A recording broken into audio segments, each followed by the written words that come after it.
যখন মানুষ মারা যায় তাকে কবরস্থ করা হয়। কবরে তার সাথে মুনকার নেকির কী ব্যবহার করে সেই প্রসঙ্গে আলোচনা।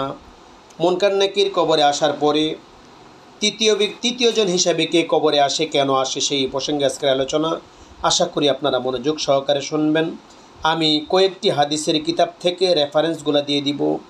আমরা যদি তিরমিজি শরীফের 2891 নম্বর হাদিস এবং আবু দাউদ শরীফের 1400 অর্থাৎ 1400 নম্বর হাদিসে আলোচনা শুনি, ইবনে মাদা 3786 নম্বর হাদিস, রসুল পাক সাল্লাল্লাহু তাআলা আলাইহি সাল্লাম বলেন, পবিত্র কালামুল্লাহ শরীফের মধ্যে একখানা ছোট সূরা আছে, 66 নম্বর সূরা, যেই সূরাকে তাবারাকাল্লাযী বা সূরা আল মুলুক বলা হয়। যেই ব্যক্তি এই সূরাকে মহব্বত করবে, পবিত্র কালামুল্লাহ শরীফের 66 নম্বর সূরা তেলাওয়াত করবে, আল্লাহ পাক রাব্বুল আলামিন ওই ব্যক্তিকে মুনকার নেকিরের যে কঠিন প্রশ্ন আছে ওই প্রশ্ন থেকে ওই ব্যক্তিকে আমরা আল্লাহ পাক রাব্বুল আলামিন নাজাত দিবেন। সুবহানাল্লাহ, সুবহানাল্লাহ, সুবহানাল্লাহ।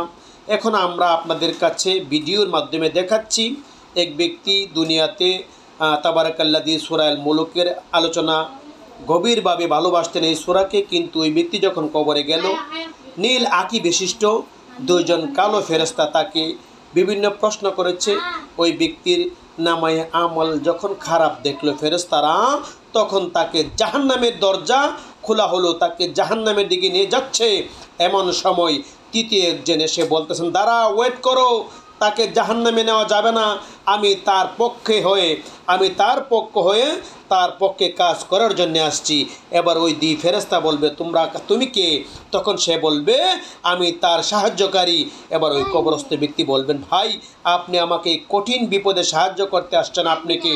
তখন উনি বলবে, আমি হচ্ছি তোমার ওই আমল, যে আমল তুমি রাত্রিকালীন পড়তা, দিনে পড়তা, রাত্র পড়তা, আমাকে মহব্বত করতা।